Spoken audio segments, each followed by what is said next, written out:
ధర్మరాజు గారు అన్నాడు, అతనే కాదు అల్లుడు, 5గురం. ఆశ్చర్యపోయి ఆయన అన్నాడు, అదేమిటి 5గురు అల్లుళ్ళు ఏమిటి అన్నాడు.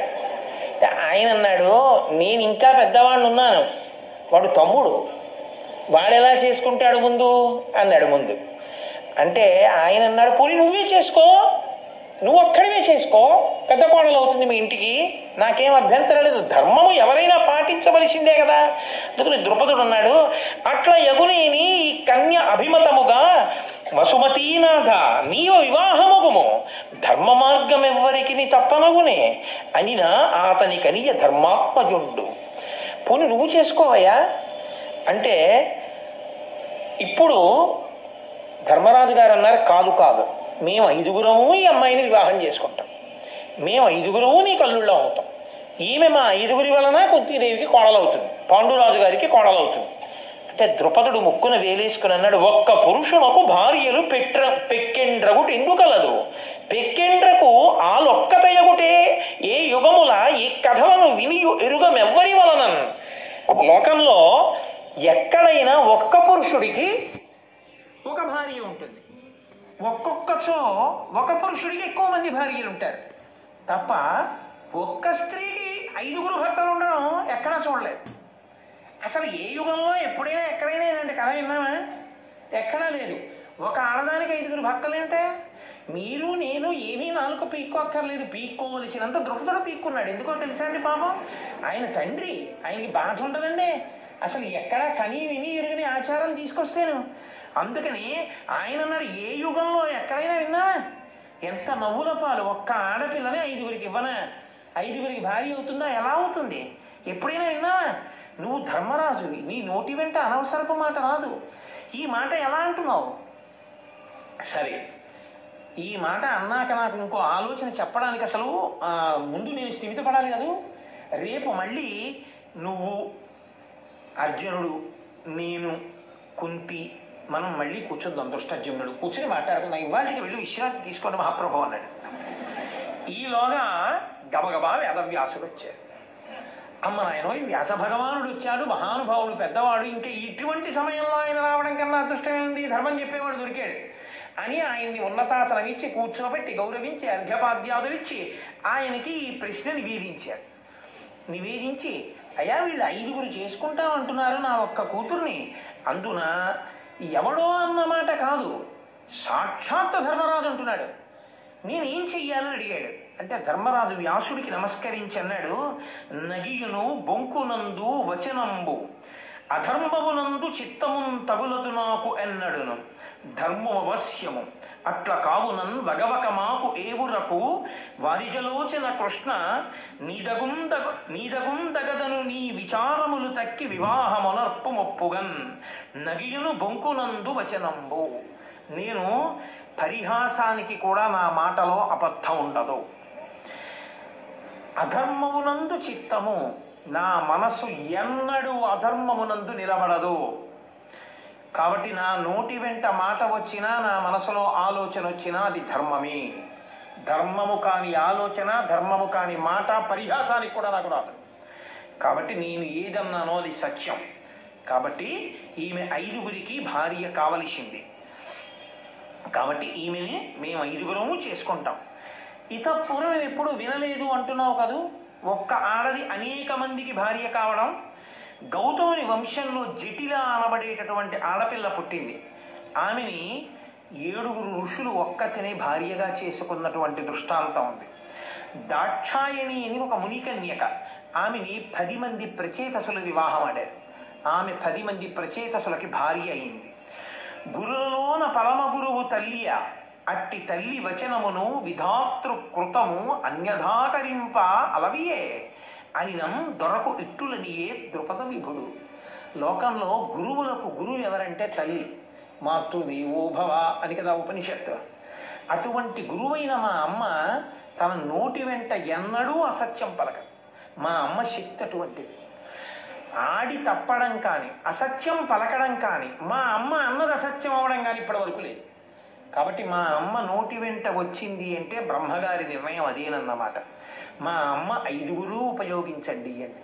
కాబట్టి మేము 5గురము ఆమెని స్వీకరిస్తాం అంటే ద్రుపదుడు వ్యాసుని వంక చూసి నమస్కారం చేసి అయ్యా మీ నిర్ణయం చెప్పండి అన్నాడు. వ్యాసుడు ద్రుపదుడితో అన్నాడు, ధర్మ తత్వజ్ఞుడి ధర్మతనూజుండు ధర్మ మార్గం వేల తప్పబలుకు దేవతామూర్తి ఈ దేవి మాధవి ఏలతా నిరుంగక అనుతంబువలుకు వీరల పలుకులు వేల్పుల మతమును ఒక్కండ కావున ఒండు దక్కి ఈ ఏవురకు కూతునిచ్చి వివాహంబు కావింపు మరి దీని కల తెరంగు వినగా ఇష్టమేమి వినుమని ద్రుపదు చేయూది ఇంటిలోని కొనరలరిగి తాను అతడు ఏకతమయుండి వానికంతయును చెప్పతొడిగే ధర్మవిధుడు.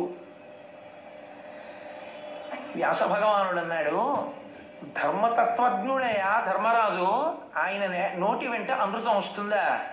ఆయన ధర్మ మార్గం తప్ప ఎందుకు పలుకుతాడు? ఆయన అన్నాడంటే అదే తీర్పు.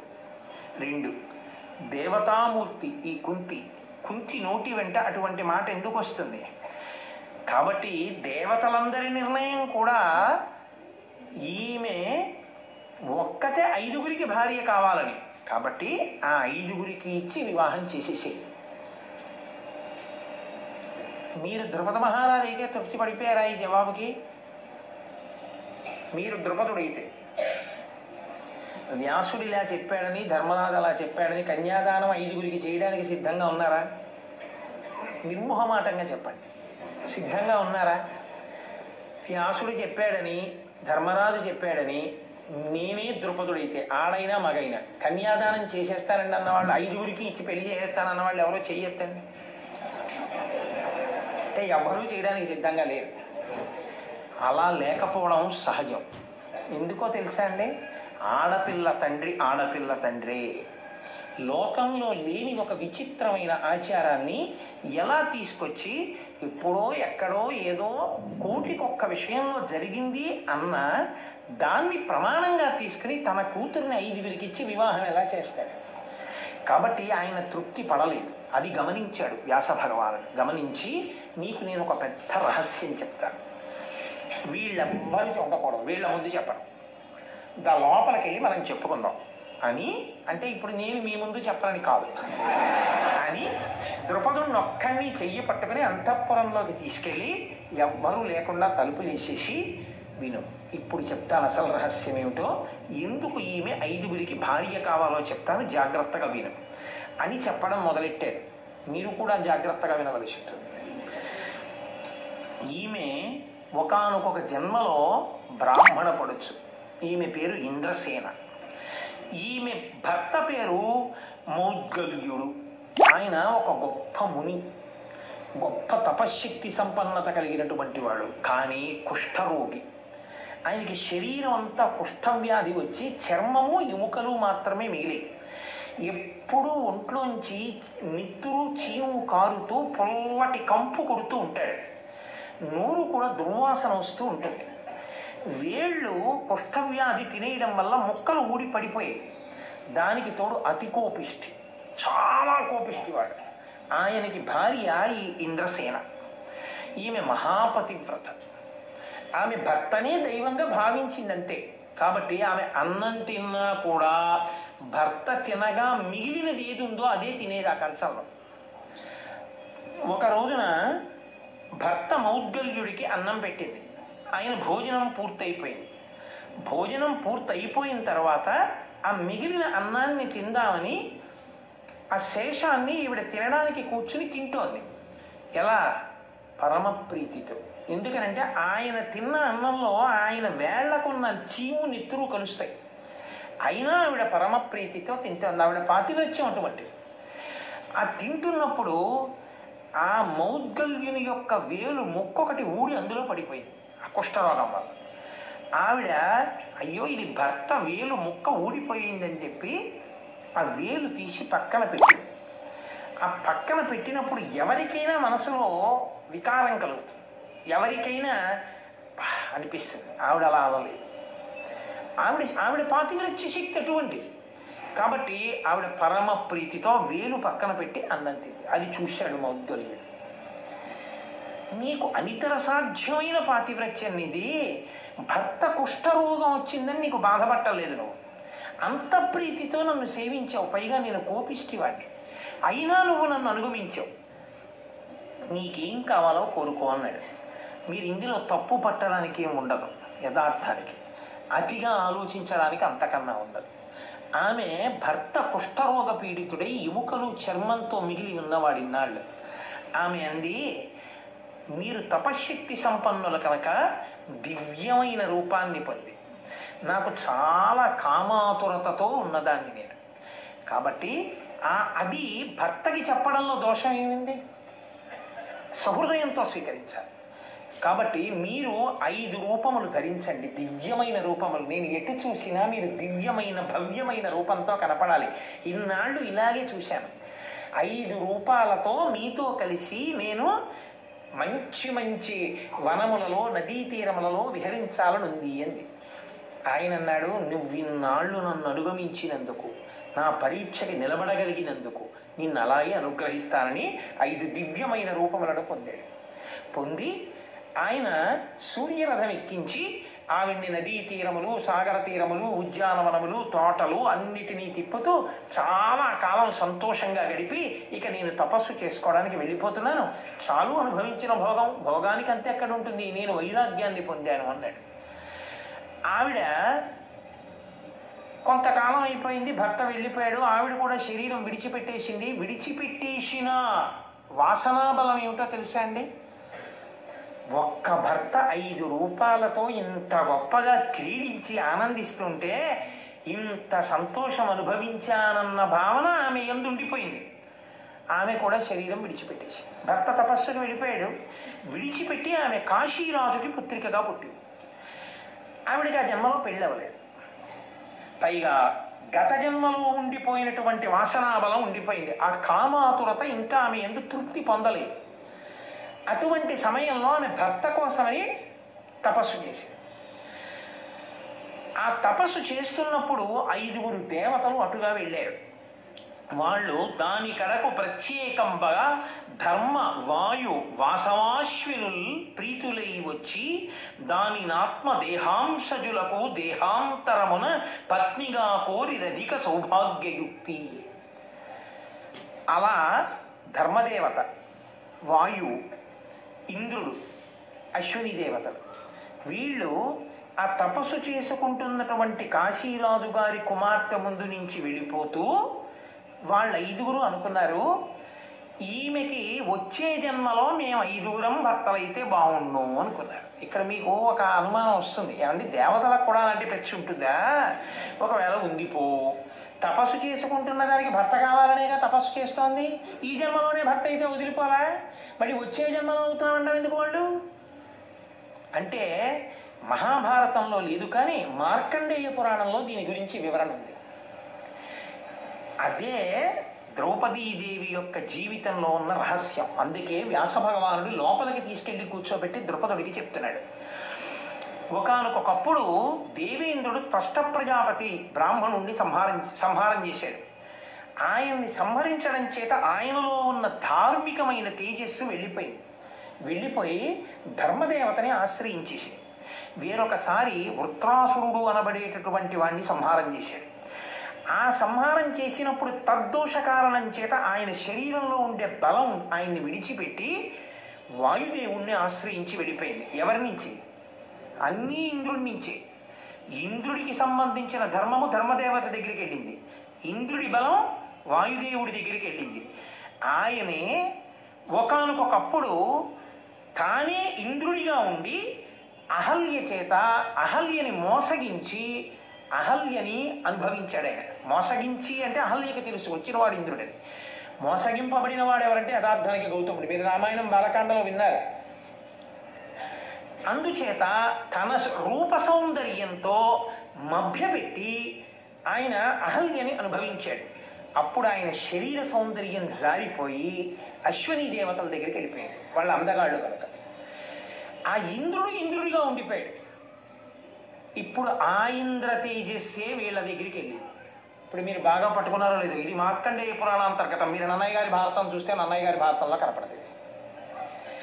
కాబట్టి ఒకే ఇంద్రుని యొక్క తేజస్సు ధర్మదేవత దగ్గరికి వెళ్ళింది, ఒకే ఇంద్రుని తేజస్సు వాయుదేవుని దగ్గరికి వెళ్ళింది. ఒకే ఇంద్రుని తేజస్సు అశ్వినీ దేవతల దగ్గరికి వెళ్ళింది. ఒకే ఇంద్రుడు ఇంద్రుడుగా ఉండిపోయాడు.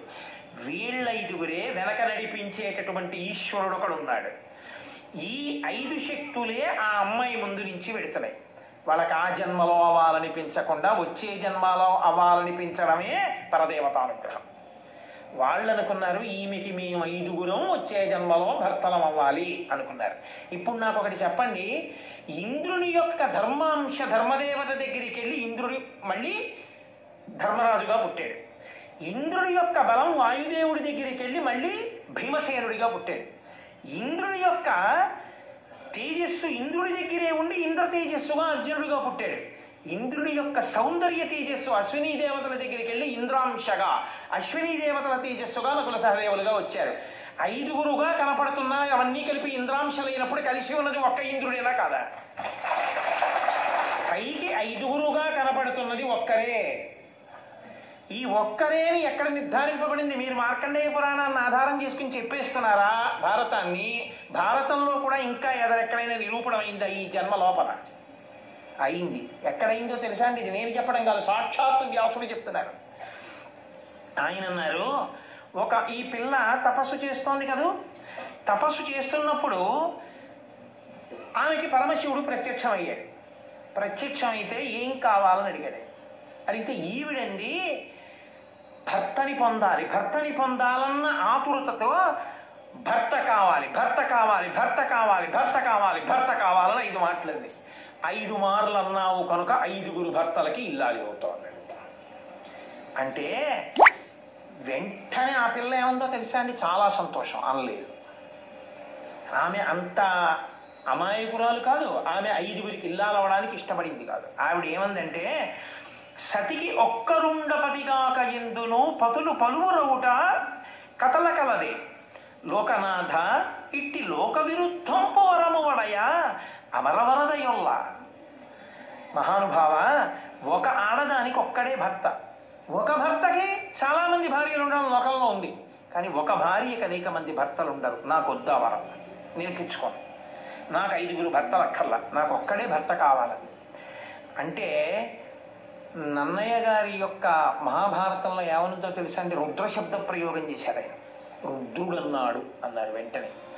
రుద్రుడు ఏమన్నాడంటే, నా వచనంబున నీక ఏవురు పతులందు ధర్మము వెడపకయుండున్ కావున ఇట్టి వరం బిందీవరదల నేత్ర ఇచ్చితి నిదయతోన్. 5గురికి ఇల్లాలి అయితే ఏమవుతుందని నీ బెంగ? నీ ధర్మం పోతుందని కదూ. 5గురికి ఇల్లాలివైనా నీ ధర్మం పోదు, నా వాక్కు. ఏమిటి నీకు అభ్యంతరం అని అడిగాడు. ఆవిడంది, ఇది ఎలా సంభవం అనుకుంది. కానీ మీరు ఇక్కడ ఒక్క విషయాన్ని బాగా గుర్తుపట్టవలసి ఉంటుంది. ఈ వరం ఇచ్చిన వాడు రుద్రుడు. రుద్ర శబ్దానికి వైదికంగా వేదపరంగా యజుర్వేదపరంగా అర్థం ఏమిటో తెలుసా అండి? రుద్ర అన్న శబ్దానికి యథార్థమైనటువంటి అర్థం రుత్యా ధర్మానవలోకయతి ప్రాపయతివా ప్రపయతీతివా ఇది రుద్ర. ఆయన రుత్యా ధర్మానవలోకయతి, వేదము చేత ధర్మమును లోకానికి చెప్పేవాడు. ఆ ధర్మం పట్టుకోగలిగిన శక్తిని నీకు ఇచ్చేవాడు. ధర్మాన్ని చూపిస్తాడు. ధర్మాన్ని పొందేటట్టు, ఎప్పుడూ ధర్మమునందు మనసు ఉండేటట్టు చేసేవాడు ఎవరో తెలుసా అండి? పరమేశ్వరుడు, పరమశివుడు, రుద్రుడు. అందుకే ఎవరు ఎప్పుడూ అభిషేకం చేస్తారో, రుద్రాధ్యాయాన్ని రోజు పారాయణ చేస్తారో అటువంటి వారి మనసు ధర్మమునందు నిలబడుతుంది. ఒకనకొకప్పుడు శృంగగిరి పీఠాధిపతులు చంద్రశేఖర భారతీ స్వామి గారు ఈ మాట చెప్పారు. భార్య ఒంట్లో బాగోలేదని ఒక ఆయన వస్తే, రుద్రం ఇక్కడ పారాయణ చేసేసి నువ్వు ఇక్కడ కూర్చుని ఇక్కడే భార్యకి తీర్థం ఇస్తున్నానని విడిచిపెట్టు, అక్కడ నీ భార్య మీ ఊళ్ళో స్వస్థత పొందుతుందన్నారు. అలాగే పొందింది ఆవిడ. కాబట్టి ఆయన ధర్మమును పొందించువాడు. కాబట్టి ఇప్పుడు ఆయనే చెప్పాడంటే ఆ ధర్మానికి తిరుగులేదు. కానీ ఆవిడేమందో తెలుసా అండి? 5గురు భర్తలకి ఇల్లాలినైనప్పుడు కొన్ని ప్రమాదములు ఉంటాయి.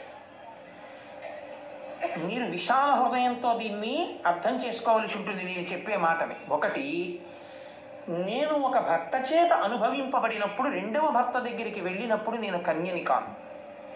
ఏ భర్త అయినా కన్యని భార్యగా స్వీకరించి తాను భార్యను చేసుకుంటాడు. నేను ఒకరికి భార్యను అవగానే రెండో వారి దగ్గరికి వెళ్ళినప్పుడు నాకు కన్యాత్వం ఉండదు.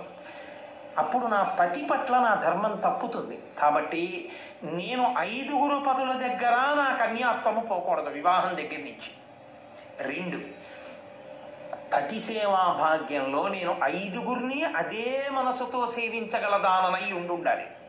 3, ఒక భర్త దగ్గర ఉన్నప్పుడు మాత్రమే కామ ప్రచోదనం, ఒక భర్త దగ్గర ఉన్నప్పుడు కామమునందు విముఖత ఉంటే ఆ భర్త ఇబ్బంది పడతాడు. కాబట్టి 5 యందు నాకు సమానమైన కామాతురతని పొంది ఉండాలి.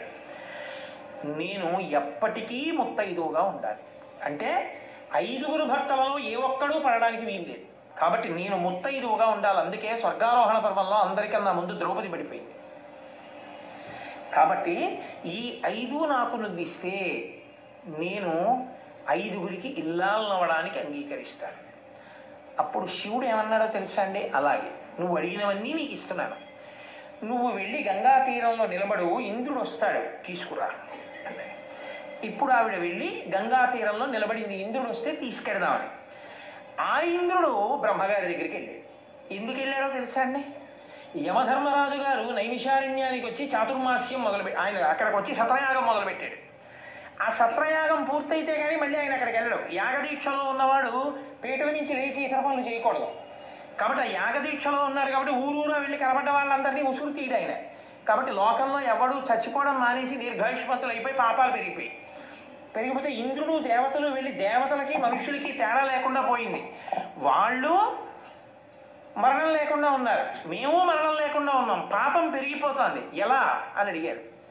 అడిగితే బ్రహ్మగారు అన్నారు, ఒక పెద్ద చమత్కారం జరగబోతోంది. యమధర్మరాజు గారి అంశ కూడా భూమి మీదకి ఇంద్రతేజస్సులతో కలిసి వెడుతుంది, ఇంద్రతేజస్సుగానే వెడుతుంది. వెళ్ళి ఆ 5 ఎవరున్నారో ఆ 5 యమధర్మరాజు గారు చెయ్యవలసిన పనిని చావు లేకుండా భూమి మీద మిగిలిపోయిన వాళ్ళందరినీ వాళ్ళు చక్కబెట్టి తప్పేస్తారు, పాపం పెంచిన వాళ్ళని. కాబట్టి వాళ్ళు ఎడుతున్నారులే, బెంగ పెట్టుకోకండి, మీరు వెళ్ళిపోండి అన్నాడు. ఈ మాటలు విన్నటువంటి ఆయన వచ్చేస్తున్నాడు ఇంద్రుడు. ఇప్పుడు ఇంద్రుడు వస్తుంటే ఈవిడికి అబగబా వెళ్ళి ఏమండి ఇంద్రుడు గారు మిమ్మల్ని శివుడు రమ్మన్నాడు రండి అని అనుకోండి, చావరమ్మా నువ్వు ఎవరంటాడు కదా. ఏదో ప్రత్యేకత ఉండాలి, ఉంటే కానీ అసలు ఇంద్రుడు ఆగడు. ఇంద్రుడు అంటే సామాన్యుడు కాడు. కాబట్టి ఆవిడ గంగానది మీద ఆకాశంలో నిలబడి ఆవిడ కన్నుల వెంట బిందువులు పడుతుంటే అన్ని వేళలా ఏడుపుని మీరు అనుకోకూడదు. కంటి వెంట నీటి బిందువులు పడ్డా యోగములందు కూడా పడతాయి. కంటి వెంట నీటి బిందువు కింద పడుతుంటే గంగలో పడ్డ ప్రతి బిందువులోంచి బంగారు తామర పుడుతోంది. ఇది చూసి ఇంద్రుడు ఆశ్చర్యపోయాడు దేవతలతో.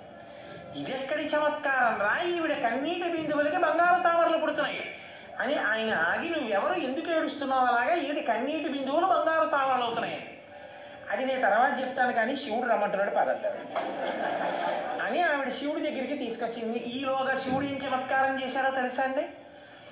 ఆయన ఒక నవయవ్వనంలో ఉన్నటువంటి పిల్లవాడిగా మారిపోయి ఒక మంచి యవ్వనంలో ఉన్నటువంటి ఒక తరుణిని పక్కన కూర్చోబెట్టుకొని ఆవిడితో కలిసి విలాసంగా ఆడుకుంటున్నాడు. ఇంద్రుడు అటుగా వెళ్ళిపోతూ అక్కడ ఉన్నటువంటి పర్వత గుహలో భార్యతో కలిసి ఆడుకుంటున్నటువంటి ఈ నవయవ్వనంలో ఉన్న యువకుడిని చూశాడు. ఆయన లేచి నిలబడలేదు, ఆయన కోపం వచ్చింది ఇంద్రుడికి. దిక్పాలకులు కూడా నా కింద పని చేస్తూ ఉంటారు, అటువంటిది నేను వెడుతుంటే లేచి నిలబడకుండా భార్యతో ఆడుకుంటున్నవాడు ఎవరు అని అమిత స్థావర జంగమం బైన బ్రహ్మాండంబు దానింతయున్మమతాగోచరమీ త్రిలోకములు అసన్మద్బాహు వజ్రాను పాల్యము ఏ ఇంద్రుడా ఇట్టిన నొరక లీలంజూతమాడంగ ఉత్తమ సింహాసనమొక్క నీకు చరునే దర్పించి నా ముందటన్. వజ్రాయుధాన్ని చేతిలో పట్టుకుని 3 లోకములను పరిపాలించగలిగినటువంటి వాడిని నేను.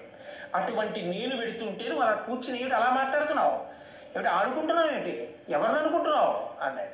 అంటే ఆయన అన్నాడు, ఆ పిల్ల వంక చూసి ఓసారి వెళ్ళి ఆయన్ని ముట్టుకో అన్నాడు. ఆవిడ లేచి వచ్చి ఇలా ముట్టుకుంది. ముట్టుకోగానే ధబేలు కింద పడిపోయాడు. ఆయన సమస్త శక్తులు నశించిపోయాయి. ఆవిడే కదండి సమస్త శక్తి స్వరూపం. కింద పడిపోయాడు. కింద పడిపోయి బాబోయ్ ఈయనెవరో అసామాన్యుడు అని తెల్లబోయి చూస్తున్నాడు. శివుడు అన్నాడు, నేనెవరో నువ్వెవరో ఈ విషయం తర్వాత, నేను అనుజ్ఞలిస్తున్నాను లేచి అదిగో అక్కడ ఆ కొండకి బిలం రంధ్రం ఉంది, ఆ రంధ్రం దగ్గర ఉన్న రాయిని పక్కకి తోసి లోపలికి చూడు అన్నాడు. ఆ ఇంద్రుడు గబగబా వెళ్ళి ఏమిటి ఇదంతా చాలా చమత్కారంగా ఉంది, ఆవిడ ముట్టుకోవడం ఏమిటి, నా శక్తి పోవడం ఏమిటి, నేను కింద పడిపోవడం ఏమిటి, ఆ కొండ రాయిని తప్పించి చూడమంటున్నాడు ఏమిటని వెళ్ళి రాతిని పక్కకి తోసి లోపలికి చూశాడు. తెల్లబోయాడు. అన్ని విధాలా తాను ఎలా ఉంటాడో అలాగే ఉండి అలాగే పుష్పహారాలు వేసుకుని అలాగే కిరీటాలు పెట్టుకుని అంతకు ముందు ఇంద్ర పదవిని అధివసించినటువంటి 9 ఇంద్రులు ఆ గుహలో కూర్చున్నారు.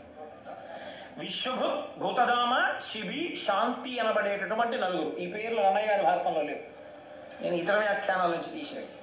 కాబట్టి ఆ 9 ఇంద్రులు ఆ గుహలో కూర్చుని ఉన్నారు. ఆయన చూసి తెల్లబోయాడు.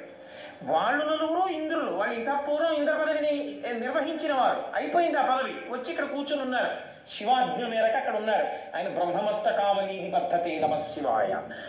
యుగాలు వెళ్ళిపోతే సృష్టి చేసిన బ్రహ్మగారి పుర్రినే మెడలో వేసుకుంటాడు ఆయన. అటువంటి కాలాతీతుడు పరమేశ్వరుడు అంటే ఆయనకి తెలియందే ఉంటుంది. ఇప్పుడు చూసిన ఇంద్రుడి తెల్లబోయి ఆయన వంక చూశాడు. చూస్తే ఆయన అన్నాడు, మీ 5 ఇంద్రులే, తత్వత మీరు 5 కనపడుతున్నా ఒక్కటే, మీరు 5 ఇంద్రులే. కానీ ఇప్పుడు మీరు 5 కనపడినట్టే ఆ ఇంద్రతత్వమే లోకంలో 5 పుట్టాలి. ఒక మనుష్యకాంతకి పుట్టేటప్పుడు మళ్ళీ ఏ ఇంద్ర తేజస్సు విడివడి కొంతమంది దేవతలుగా దగ్గరికి వెళ్ళిపోయిందో ఆయా తేజో రూపాలతో ఆయా అంశాలతో భూమి మీదకి ఇంద్ర తేజస్సు రావాలి.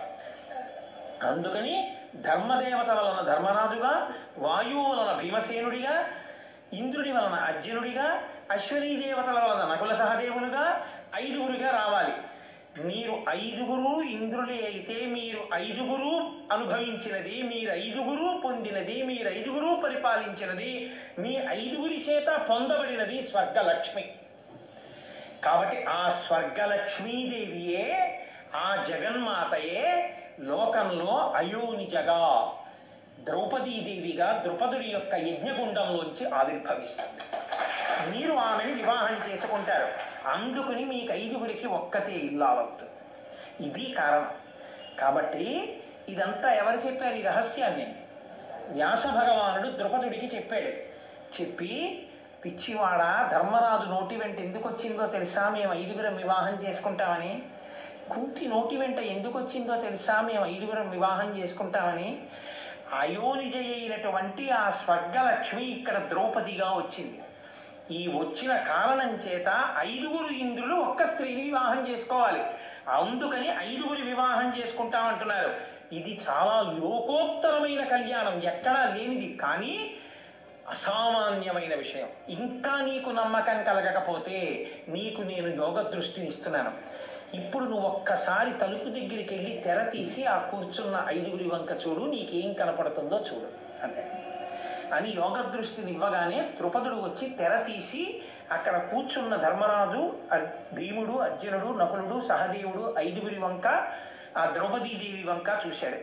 చారుమణి ప్రభాపటల జాల విచిత్ర కిరీట మాలికాభారములన్, సముద్యతి నపావక వర్ణములన్, సువర్ణ కేయూర విభూషణావళు నొప్పుచునున్న తదీయ దేహముల్, ధీరుడు సూచే కాల సమదీర్ఘత పొల్చిన వాని నేనిటిన్. అందరూ తాటి చెట్టంతంత శరీరాలు, అందరూ వజ్ర వైఢూర్యములతో కూడిన కిరీటాలు, అందరూ మెడలో ఒకే రకమైన హారాలు, అందరూ ఒకే రకమైనటువంటి బట్టలు, అందరూ ఒకే రూపంతో ఉన్నటువంటి 5 ఇంద్రులు కనపడ్డారు. ఇటు చూశాడు, స్వర్గలక్ష్మి దర్శనమైంది. ఓహో, కారణ జన్మురాలు నా ఇంట జన్మించి నన్ను తరింపచేసింది. ఈవిడ రాక్షస వినాశనము కొరకు వచ్చింది, భూభారమును తగ్గించడానికి. ఇంద్రశక్తి ఇంద్రుణ్ణి పొందుతుంది. ఒక్క ఇంద్రుడు 5 ఉన్నాడు. కాబట్టి ఇంద్రశక్తి మాత్రం ఆ 5 ఒకటే. కాబట్టి ఆమెయే వారికి భార్య అవుతోందని సంతోషంగా కన్యాదానం చెయ్యడానికి అంగీకరించాడు. అప్పుడు వ్యాసుల వారన్నారు, ఇంకా ఎప్పుడో ముహూర్తం కాదు, నేడు పుణ్యధనము నిమ్మితో రోహిణీ యుక్తుడై శశాంకుడు ఉన్నవాడు, మంత్రవంతముగా క్రమంబున ఏవురు పెండ్లియగుడు కృష్ణ ప్రీతితోడా. రోహిణీ నక్షత్రంతో చంద్రుడు ఉన్నాడు కాబట్టి ఇవ్వాలే ద్రౌపదీ కళ్యాణం. అంటే ఆవిడిని మొట్టమొదట ధర్మరాజు గారికి ఇచ్చి వివాహం చేశారు. కన్య ఆ తర్వాత భీమసేనుడికి ఇచ్చి వివాహం చేస్తున్నారు. కన్యేనా? కన్యే. పరమశివుడి యొక్క వరం. ఆయనే ఇది ధర్మమే అని నిలబెట్టారు. కాబట్టి రుద్రశక్తి, అందుకని ఆ మాట అంతే. ఆమె కన్య. అర్జునుడికి ఇచ్చినప్పుడు కన్య, నకులుడికి ఇచ్చినప్పుడు కన్య, సహదేవుడికి ఇచ్చినప్పుడు కన్య. అయితే మీతో నేను ఒక్క మాట చెప్పకుండా ఇవాళ ఉపన్యాసాన్ని పూర్తి చేస్తే మాత్రం ఒక అయోమయం అలాగే ఉండిపోతుంది. అసలు ఎందుకు పుట్టినట్టు ద్రౌపదిలా? ద్రౌపదిగా కాకుండా పాండవులకు 5 భార్యలు ఉండి ఉంటే ఏమైనా అభ్యంతరం ఉంటుందా? ద్రౌపదీదేవి పుట్టడం మానేస్తే ధర్మరాజు గారికి భార్య లేదా? భీముడికి భార్య లేదా? అర్జునుడికి భార్య లేదా? నకుల సహదేవులకు భార్యలు లేరా? ఉన్నారు. మరి ద్రౌపదీదేవి ఎందుకు పుట్టింది? వాళ్ళందరికీ విడివిడిగా భార్యలు. ధర్మరాజు గారి భార్య ధర్మరాజు గారి భార్య, భీముడి భార్య భీముడి భార్య, అర్జునుడి భార్య అర్జునుడి భార్య. సుభద్ర లేదండి, ఒక్కొక్కరే భార్య. 5 కలిపి అసలు ఒక భార్య పుట్టించడంలో ఈశ్వరుడు ఏం చెయ్యాలనుకుని పుట్టించాడు? ఏమిటి కారణం దానికి? ఒక్కటే మీరు బాగా జ్ఞాపకం పెట్టుకోండి. ద్రౌపదీదేవి జన్మించి ఉండకపోతే గాంధీవము ఉపయోగపడదు, భీమసేనుని గద ఉపయోగపడదు, ధర్మరాజు గారి ఈటె ఉపయోగపడదు, యుద్ధము లేదు, రాక్షస సంహారము లేదు. ఎందుకో తెలుసా అండి? ఒక్కటే. అందుకే అతిమానుష చరిత ఆవిడ. అయోనిజగా పుట్టడానికి కారణం అదే. అయోనిజగా పుట్టింది అన్ననాడే ఆవిడ మానవకాంత కాదు. మానవకాంత కానిది మానవకాంతగా నటించిందంతే ఆవిడ. ఆవిడ స్వర్గలక్ష్మి. ఎందుకు ద్రౌపది 5 ఇల్లాలిగా వచ్చిందో తెలుసా అండి? ఆ స్థితిలో ఆవిడ నిలబడితే తప్ప సంహారం కాదు. ఎందుకు అన్నది నేను మీకు చిన్న విశ్లేషణ చెప్తాను, జాగ్రత్తగా వినండి. ఇప్పుడు ఆవిడ 5 వివాహం చేసుకుంది. చేసుకున్న తర్వాత పుట్టింటికి వెళుతుంది. ద్రుపద మహారాజు గారి కూతురుగా, పాండురాజు గారి కోడలుగా, 5 భర్తలకి ఇల్లాలిగా ఎనలేని ఖ్యాతిని పొందింది. లోకం తెల్లబోయినా ఆవిడ ధర్మం ఆవిడిది. ఆ తరువాతి కాలంలో హస్తినాపురానికి వెళ్ళింది. ఆదిపర్వంలోనే వస్తుంది. అక్కడ 5 సంవత్సరములు భోగభాగ్యములు అనుభవించింది. ఇంద్రప్రస్థాన్ని రాజధానిగా చేసుకుని అర్ధరాజ్యం ఇస్తే ధర్మరాజు గారికి పట్టమహిషిగా ఆమె మహారాజ్ఞి అయింది. రాజసూయాగంలో కూర్చుంది.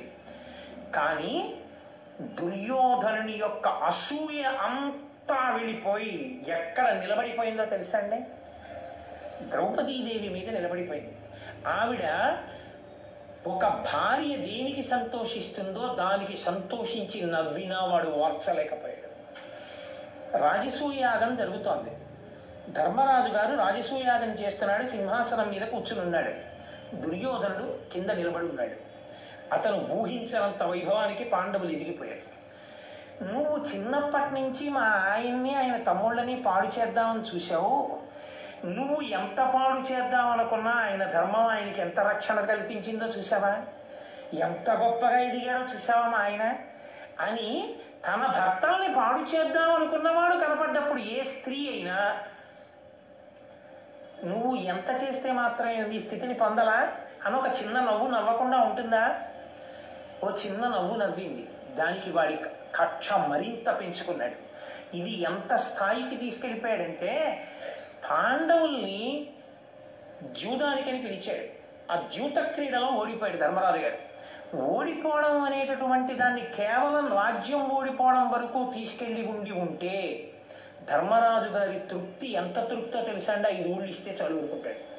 ఆయనే అన్నాడు అన్నమాట.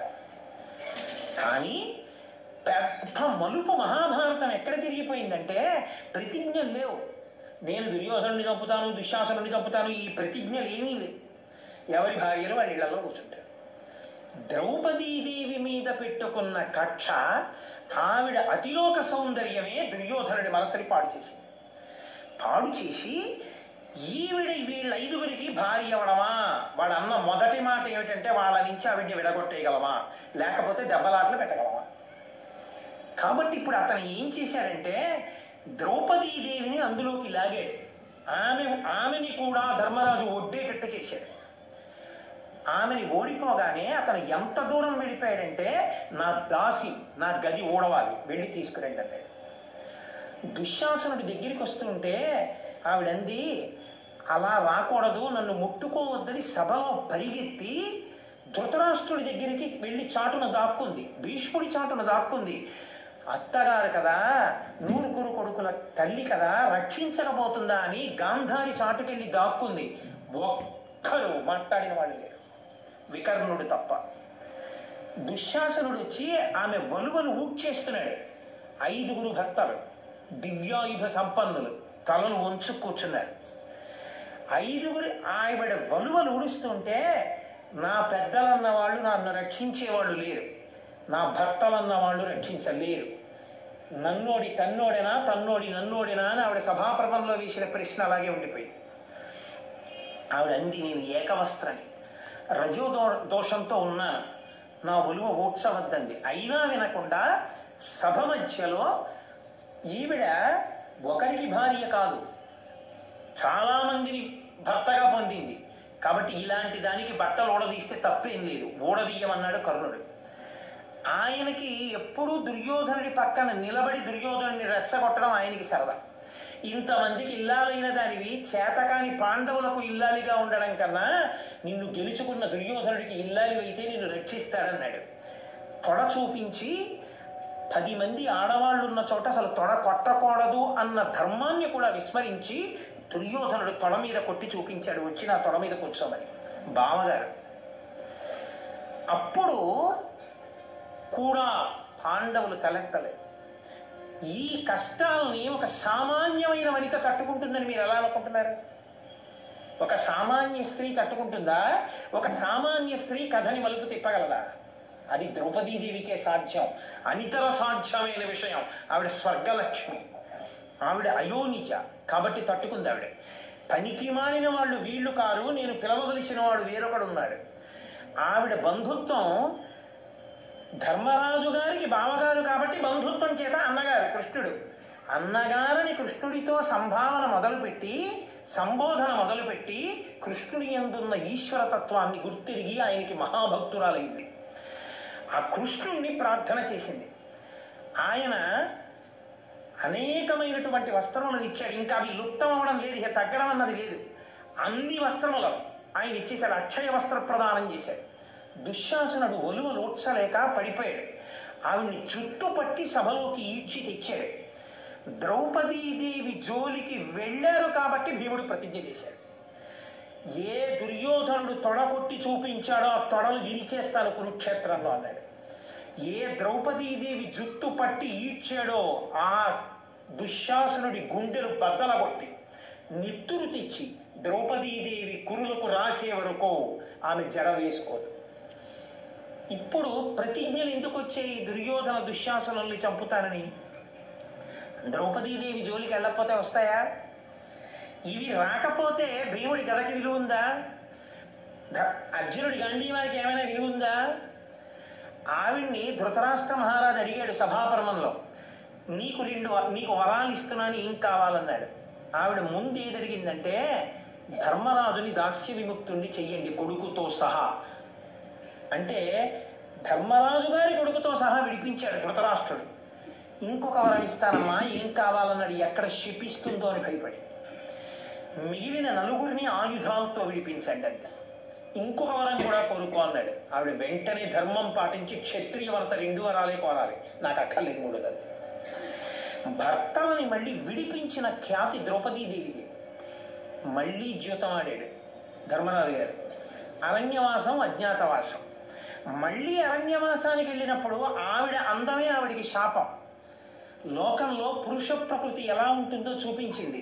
అన్నగారు సైంధవుడు వరసకి ఆవిడ్ని చూసి మోహించి ఆవిడ్ని బలవంతంగా ఎత్తుకుపోతుంటే పాండవులు వెళ్ళి ఈడ్చి తెచ్చారు. మహాధర్మమూర్తి కనుక దుస్సల భర్త, అయ్యో వాడిని చంపడమా, ఆడబడుచు పసుపు కుంకాలు తీసేయడమా, నా భర్తలని విడిచిపెట్టమంది. వాడు శివుడి గురించి తపస్సు చేసి అభిమన్యుడిని చంపేశాడు. విరాట పర్వం వచ్చింది, కీచకుడు ఆవిడ వెంటపడ్డాడు. ఆవిడ మహాభీరవనిత, ఆవిడ కాబట్టి తట్టుకుందండి, ఆవిడ కాబట్టి వెళ్ళగలిగింది. ఆవిడ లేనినాడు భారతం ఎక్కడ? ఆవిడ లేనినాడు ప్రతిజ్ఞలు ఎక్కడున్నాయి? ఆవిడ లేనినాడు యుద్ధం ఎలా జరుగుతుంది? ఆవిడ వలన యుద్ధం జరగకపోతే రాక్షస సంహారం ఎలా జరుగుతుంది? ఇన్ని మలుపులు తిప్పగలిగినటువంటి తేజోమూర్తిగా అక్కడ నిలబడగలిగిన శక్తి ఎవరికి ఉంటుంది? అనంత సామాన్యమైన శక్తి అయోనిజ అయినటువంటి ద్రౌపదీదేవికి తప్ప అన్యులకు సాధ్యమే. కాబట్టి ఆవిడ కీచకుడిని ఎదుర్కొంది, భీమసేనుణ్ణి పంపించింది, ముద్ద చేసి అక్కడ పారేస్తే శవాన్ని కాగడాల్లో చూపిస్తే నిర్భయంగా చూసింది. ఉపకీచకుడు కట్టి తీసుకెడుతుంటే భీముడికి వినపడేటట్టు ఏడ్చింది. అంతమంది ఉపకీచకుల్ని చంపేశాడు భీమసేనుడు. విరాట పర్వంలో ఆవిడ కుడి పక్కకి కొప్పేసుకుని సైరంధ్రిగా బతికింది. అయినా సరే కనపడ్డవాడల్లా అబ్బా ఏమందామన్నవాడే. ఇన్ని మాటలు పడి భర్తల కోసం అంతగా నిలబడింది. ఇన్ని కష్టాలు పడినా కూడా, ఇన్ని ఇబ్బందులు పడినా కూడా, పుట్టుకతో ఆడర్భ శ్రీమంతురాలైనా కూడా భర్తను భిక్షాటన చేసి తెచ్చిన అన్నం తినవలసి వచ్చినా ఆవిడ ఎన్నడూ మనసులో ఖేదపడలేదు. అంత ధర్మంతో అనువర్తించింది. ఇవన్నీ ఏ కాంత వలన నడుస్తాయి? ఏ సామాన్యమైన స్త్రీ మహాభారతాన్ని నడిపించగలదు? ఏ సామాన్యమైన స్త్రీ ఈ పాపాలన్నీ పోయేటట్టు, పాపులు తొలగిపోయేటట్టు చెయ్యగలదు? ఆమె కాబట్టి నడిచింది కథ. ఇంత గొప్ప ద్రౌపదీదేవి ఇన్ని కష్టాలు పడ్డా, అన్ని మాటలు ధర్మరాజు ద్యూతమాడినా, అరణ్యవాసం చేయవలసి వచ్చినా, అజ్ఞాతవాసం చేయవలసి వచ్చినా ఆవిడ కాబట్టి ధర్మరాజు గారి గురించి అంత గొప్పగా చెప్పుకుంది. విరాట పర్వంలో ధర్మరాజు గురించి చెప్తూ యవ్వనివాకిట నిభమద పంకంబు రజభూషణ రజో రాజినడగు, యవ్వని చారిత్ర మెల్లలోకములకు వజ్రయై వినయంబు ననరగలకు, యవ్వని గుణలత లిడువారాసుల కడపటి కొండపై కలయబ్రాకు, యవ్వని కడగంట నివ్వటిల్లెడి చూట్కి మానిత సంపద లినుచుండు, అతడు భూరి ప్రతాప మహాప్రదీప దూర వైరి వీర విఘటిత పదశోభితుడైన ధర్మజుండు, కేవల మర్చుడే ధర్మసుతుడు అంటుంది ఆవిడ. కోటీర మణివేష్టితాంఘ్రితలుడు, కేవలమర్చుడే ధర్మసుతుడు. ఆ ధర్మరాజు అంటే ఎటువంటి వాడో తెలుసా? అది ఆవిడ ప్రతిభక్తి. యవ్వని వాకిట నిభమద పంకంబు రజభూషణ రజో రజినడగు అందావిడ. ధర్మరాజు గారు సింహాసనం మీద కూర్చుంటే ఎదురుగుండా మదగజములు నిలబడితే ఆ మదగజముల నుండి స్రవించేటటువంటి ఆ మద జలములు వాటి వలన నేలంతా బురదైపోతే, ఆ మద జలం నిలబడిపోతే అది దేని వలన ఇంకిందోట తెలుసా? ధర్మరాజు గారి దర్శనం కోసం తోసుకుంటూ వస్తున్నటువంటి కొన్ని వేల మంది రాజులు పెట్టుకున్న ఆభరణముల ఒలిపిడికి, వాళ్ళు పెట్టుకున్న ఆభరణములలో ఉండేటటువంటి రత్నముల యొక్క గుండ రాలి కింద పడితే దాని వలన ఆ మదగజముల యొక్క మదజలములు ఇంకి. అంత గొప్పవాడయా ధర్మరాజు అంటే. ఏమిటనుకుంటున్నావు భీమసేన? కాబట్టి యవ్వని వాకిట నిభమద పంకంబు రజభూషణ రజో రాజినడగు, యవ్వని కడగంట ఇవ్వటిల్లెడి చూట్కి మనిత సంపద లినుచుండు. ఏ ధర్మరాజు గారు ఇలా చూస్తే ఐశ్వర్యం కలుగుతుందో అంతటి మహానుభావుడైన. యవ్వని చారిత్రమెల్లలోకంబులకు వజ్రయై వినయంబు వనరగలకు. ఏ ధర్మరాజు గారిని అన్ని లోకాలు గురువుగా తీసుకుని వినయం నేర్చుకుంటాయో అటువంటి మహితాత్ముడు. యవ్వని గుణలత లిడువారాసుల కడపటి కొండపై కలయబాకు. 7 దీపములను దాటి మహానుభావుడి యొక్క గుణములని తీగలు మేరు పర్వత శిఖరాల్ని చుట్టుకున్నాయి. అటువంటి వాడయ ఆయన. ఆయన పాదములు ఎప్పుడూ కూడా వైరి వీర కోటీర మణివేష్టి తాంఘ్రితలుడు. వైరిరాజులు, శత్రురాజులు, ఇతర రాజులు అందరూ వచ్చి ధర్మరాజుకు లొంగిపోయి వంగి నమస్కరిస్తుంటే వాళ్ళ కిరీటములలో పొదగబడినటువంటి వజ్రముల యొక్క కాంతి చేత నీరాజనములు ఇవ్వబడి ప్రకాశిస్తుంటాయి అటువంటి పాదములు. అతను కేవలమర్త్యుడా, సామాన్యమైన మనుష్యుడా ధర్మరాజు అంటే? అంత గొప్పవాడంతే. ఎన్ని మాటలు ధర్మరాజు గారితో వాదన చేసింది. ధర్మరాజు గారిని యుద్ధం వైపుకి తిప్పే ప్రయత్నం చేసింది ద్రౌపదీదేవి. ఆఖరికి చిట్ట చివర రాజ్యం సూది మోపినంత కూడా ఇవ్వను అని దుర్యోధనుడు ప్రకటిస్తే, పాండవుల్ని మట్టు పెట్టడానికి ప్రయత్నిస్తుంటే కృష్ణుడు రాయబారానికి బయలుదేరుతూ ధర్మరాజు గారిని ఏం చెప్పమంటావు బావా అని అడిగితే 5 ఉళ్ళిచ్చినా చాలని చెప్పు బావా అని ధర్మరాజు గారంటే, ఆఖరణ ద్రౌపదీదేవిని అడిగాడు కృష్ణుడు, ఏమమ్మా నువ్వు నీ మాట ఏమిటన్నాడు. ఆవిడ సర్రును లేచి తన జుట్టు ఇలా తీసి ఆయన ముందు చూపించండి. ఆనాడు దుశ్శాసనుడు జుట్టు పట్టి ఇచ్చాడు అమ్మా నన్ను. ఏమి నీ చెల్లెలు సుభద్రను అలా ఈడిస్తే ఇలాగే మాట్లాడేవాడివా? 5 ఊళ్ళు అడుగుతానని వెళ్ళేవాడివా రాయబారానికి? నేను నీ చెల్లెల్ని కానా? భీముడి ప్రతిజ్ఞ నిరర్థకమా? దుశ్శాసురుణ్ణి చంపలేడా? అర్జునుడి గాంధీవం దేని కొరకు తీసుకెళ్లి అవతల పారేయడానికా? ఆ గాంధీవంతో యుద్ధం చేసి చంపలేడా? దుష్టులు నశించిపోవద్దా? చేత కాక 5 ఊళ్ళు అడుగుతావా? ధర్మరాజు అడిగాడని. నా కొప్పు నేను ఎప్పుడు వేసుకోను. దుశ్శాసురుడి గుండెలు బద్దలైతే తప్ప, నెత్తురుతో తలిస్తే తప్ప నా కొప్పు వేసుకోవడానికి వీల్లేదు. కాబట్టి అన్న, నా కొప్పు జ్ఞాపకం పెట్టుకుని నువ్వు మాట్లాడండి. వెంటనే కృష్ణుడు ఏమన్నాడో తెలుసా అండి? ఈ భూమండలం కదిలిపోయినా సరే, నక్షత్రములు రాలిపోయినా సరే, సప్త సముద్రములు కదిలిపోయినా సరే, నీ ప్రతిజ్ఞ నెరవేరుతుంది ద్రౌపది. నీ కురులు ముడుచుకుంటావు, నువ్వు కొప్పు వేసుకుంటావు. అమ్మా బెంగ పెట్టుకోకన్నాడు. అందుకే ద్రౌపది మాట్లాడిన మాటలే ఆయనకి అని నొత్తురు చత్తురు రాజరాజా అని అన్ని మాటలు చెప్పాడు. కురుక్షేత్ర యుద్ధం వచ్చింది, శత్రువులందరూ మడిసిపోయారు. అంత సంతోషించింది. మళ్ళీ పాండవ పట్టమహిషి అయింది. ద్రౌపదీదేవి జీవితంలో అత్యంత విచారకరమైన రోజు. ఆమె వలన పుట్టినటువంటి పిల్లలు సింహాసనం మీద కూర్చోవాలి. ధర్మరాజుకు కలిగినటువంటి కొడుకు. రాత్రికి రాత్రి మహాతల్లికి అండగా నిలబడిన వారు కష్టాల్లో ఇద్దరే. ఒకడు కృష్ణుడు, ఒకడు దృష్టజ్యుమ్నుడు. తోడ పుట్టినవాడు మహానుభావుడు అన్నగారు, ఇంకొకడు అన్నగారి వరస అయినటువంటి పరమేశ్వరుడు. ఇద్దరు తన భర్తల్ని జాగ్రత్తగా కృష్ణ పరమాత్మ తప్పిస్తే రాత్రికి రాత్రి గురుపుత్రుడైనటువంటి అశ్వత్థామ యుక్తాయుక్త విచక్షణ మరిచిపోయి ఉన్మాదం పట్టిన వాడై శిబిరంలోకి వచ్చి నిద్రపోతున్న తన అన్నగారిని చంపేశాడు. తన 5 పిల్లల కంఠాలు కోసి చంపేశాడు. తెల్లవారి లేచేటప్పటికి నెత్తుటి మడుగు. తన 5 కొడుకులు చచ్చిపోయారు. ఇంకా వెళ్ళి సింహాసనం మీద కూర్చున్నదే లేదు. కొడుకులే లేని తల్లిగా మిగిలిపోయింది. ఆవిడకొచ్చింది బాధ నిజంగా ఆ రోజున. అప్పుడు కూడా గురుపుత్రుడు అన్నాడు ధర్మరాజు గారు మహాభారతంలో. అంటే ఆవిడ అశ్వత్థామని నిగ్రహించగలిగిన వాడు అర్జునుడని తెలుసు. అయినా అర్జునుడికి గురువైన ద్రోణాచార్యుడంటే ప్రీతి. గురుపుత్రుడు గురువుతో సమానం కనుక అశ్వత్థామని పట్టి తెస్తాడో తేడోనని భీముడి చెయ్యి పట్టుకుని నలిపి రెచ్చగొట్టింది. నా కొడుకులు చంపిన వాడి శవాన్ని తీసుకొచ్చి నా ముందు పారేస్తే తప్ప నాకు శాంతి లేదు భీమా. ఆనాడు కీచకుణ్ణి చంపినా, హిడింబాసురుణ్ణి చంపినా నువ్వు వెళ్ళి తీసుకురాదు. కులే చచ్చిపోయినా అర్జునుడు వెళ్ళి ఆ అశ్వత్థామని తీసుకొచ్చి ఎదురుగుండా నిలబడితే ఉద్రేకంబునరారు శస్త్రధరులై యుద్ధావనింలేరు కించి ద్రోహంబును నీకు చేయురు బలోచ్చేకంబునం చీకటిన్ భద్రాకారుల చిన్ని పాపల రణ ప్రౌఢ క్రియాహీనులను నిద్రాసక్తుల సంహరింపనకట నీ చేతులు ఇట్లాడెనో అంది. నిద్రపోతున్నారా పిల్లలు రా, యుద్ధానికి రాలేదురా, యుద్ధ భూమిలో లేరురా, అలాంటి 5 పిల్లల్ని పట్టుకుని చంపేస్తావా అని చంపేస్తానన్నాడు భీముడు ఆ అశ్వత్థామని. ఆవిడంది, అక్కట పుత్రశోక జనితాకుల భార విషణ్ణ చిత్తనై పొక్కుచునున్న భంగినను బోర కిరీటిని బద్దు చేతి నేడిక్కడ గిట్టి తెచ్చుట సహింపనిదై భవదీయ మాత నేడెక్కడ ఎట్టి శోకమున ఏక్కి ఈడ్చుచు పొక్కుచున్నదో. కొడుకులు పోయి నేనెలా ఏడుస్తున్నానో అలా అశ్వత్థామ చచ్చిపోతాడేమోనని ద్రోణపత్ని, మీ గురుపత్ని ఏడుస్తోందయా, విడిచిపుచ్చేయండి. పోతన గారి చేతిలో కరుణామూర్తి. చిట్ట చివర స్వర్గారోహణ పర్వంలో ముత్తైదవతనాన్ని కోరుకున్నందుకు గాను ఏదో మిష ఉండాలి కాబట్టి అర్జున పక్షపాతం అన్న పేరుతో ముందు పడిపోయినటువంటి ధర్మమూర్తి.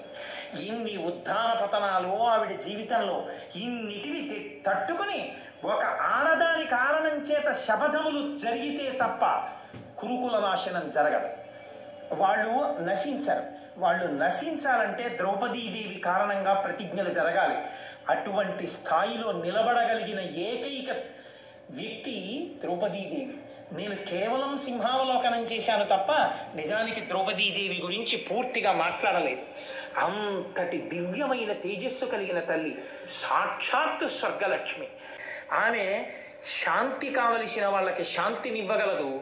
ఆమె వంక చూడకూడని చూపు చూసిన వాళ్ళని మాంసపు ముద్ద చేయించగలదు.